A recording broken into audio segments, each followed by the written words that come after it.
Hello, Thursday lunchtime. Thought I'd do a midweek update because there's been a fair bit going on. We had the Fed's power yesterday. Surprise, surprise, having been hawkish previously and caused the stock market wobble, quite a big wobble. It was quite a bit more dovish yesterday, and it created a reaction in the dollar that was instant. However, it's important to put some of this stuff into perspective, so that's what I'm going to do now. You're looking at the dollar index daily, it's futures. And I have a lot of arrows above a bar, which is a warning sign. However, it's not at resistance. It's not the same as something here, which was a very important monthly level, which is the blue lines, and that is always actionable. So whenever you get something that's not at a support or resistance, it's simply a warning sign. It's not anything to get overly concerned about. And the reason I'm not concerned is because we are still above 96.35, so that's that monthly breakout point. We've had a couple of false dawns, as it were, ebbed and flowed around it, but we're still above it, and as long as we are still above it, it's trying to be positive. However, it's actually in the euro that the picture is quite a bit clearer. I'm going to show you the spot first, and the levels, these lines, quantify swing points or turning points, but they do it based on range and volume. And because spot has no volume as such, or anything that's put on data feeds, then you don't get anything. And so what you need to do is you need to go to the futures. And if I'm going to call it up here, and the picture is very much different. I'll just go back to the euro just so that you can see the difference instantly. Yeah, there's not many lines. We're pretty much in no man's land. Biggest reference point is 116.17 monthly above, which capped the rally back in October very well. However, if we go back to the futures, different story. Massive fall, and the low was that weekly level in August. So the first time it ever attacks a level, that's when it's most likely to work at its best. And held it pretty much perfectly, and we had a pretty decent rally. We then came back to this level again, and it sort of worked a little bit, but it would have been difficult to trade, and anyway the rally was pretty insipid. And then in this area here, it's the second attack, isn't it? And so it's nowhere near as important as the first time, and it didn't really work. However, what I want to highlight, let's just remove these circles.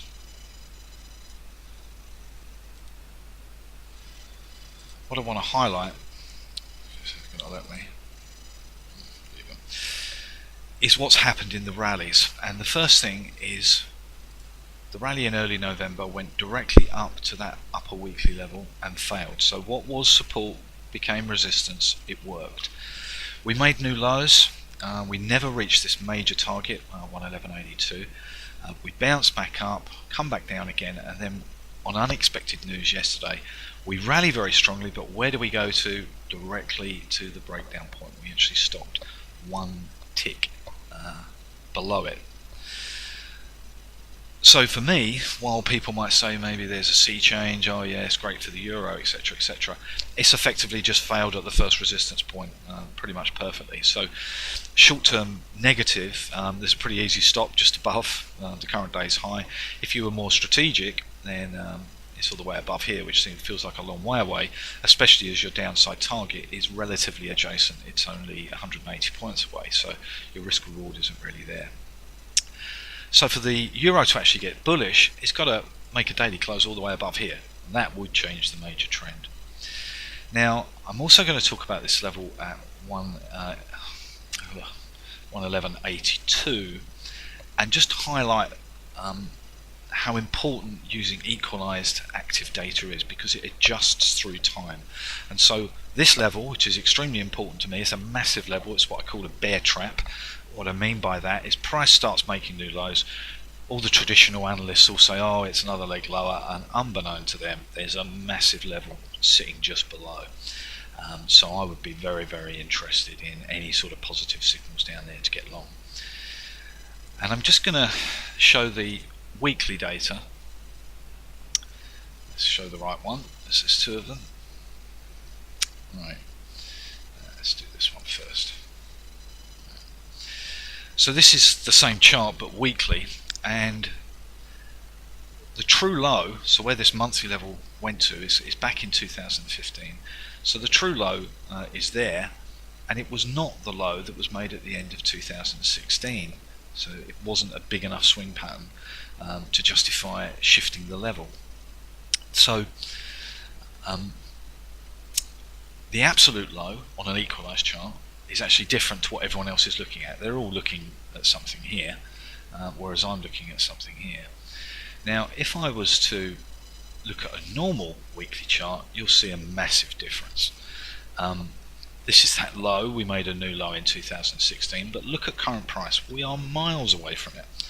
So the rest of the market is not thinking that we're close to a major low or a major support point. Really, on a weekly basis, on a normal chart, we just got a big rally, didn't we, through here, and we're bang smack in the middle of it. So how do they find any sort of support or anything to really truly hang on to? Anything that they write about is probably tenuous and doesn't mean very much.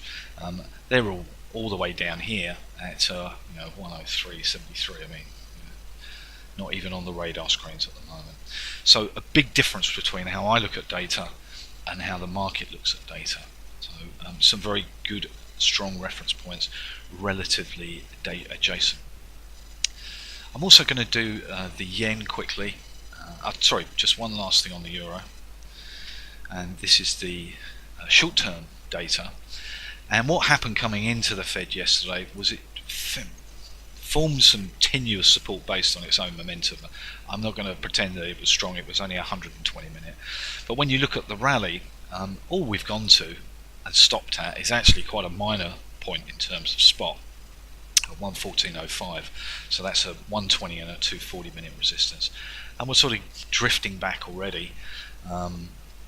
It's really got to get above here to then open up that 115.45 point, so it puts it really into some sort of perspective.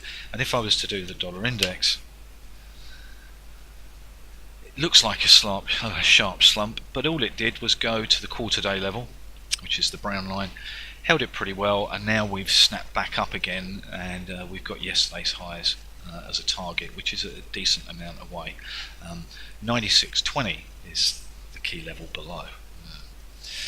Right, so let's just do the yen. I'm going to highlight the yen because there's also something that's showing up there. And this is the spot dollar yen chart. Again, there's a big difference between the spot and the futures. We had some positives in here. We talked about them last week after the negatives previously and the major negative over here. And it's trying to build another one today, but it's not at support and resistance, so superficially it doesn't look particularly interesting. However, I go to the futures,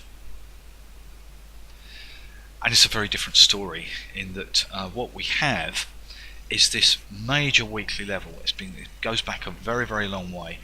We've hit it 3 times now, and each time it's bounced off it, and we've had some sort of signal, and it's trying to build another signal today. So that's bullish for yen futures, bearish for yen spot.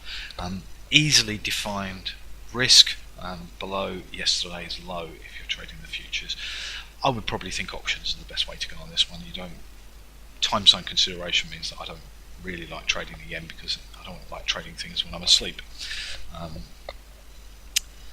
But a difference between the spot and the futures.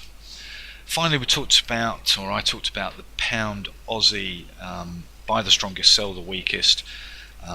If I do the pound spot, just to put some of this stuff into context, the pound has pretty much given back, this is a daily, all the rally from yesterday. So no real benefit at all, it's just gone straight back.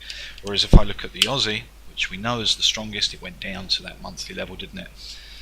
71.59 a few weeks ago. It's trying to make new highs for the current trend. The same is true of the Kiwi, although it's sitting at a pretty important level, which is a weekly. Sitting at the top of the trend, really needs to break out decisively, and then there'll be a lot of room for it to rally. But if you're doing the cross, buy the strongest, sell the weakest. Pound Aussie is the one to have. Been pretty weak since Tuesday, but your downside target 172.10. So it's a big monthly level. At the very least, a partial profit taking point. If I do pound Kiwi,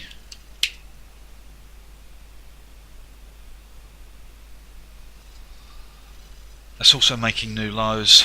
Target is 167.05, which feels a long way away, but crosses can just trend when they get on a bit of a roll. Okay, be another update at the weekend.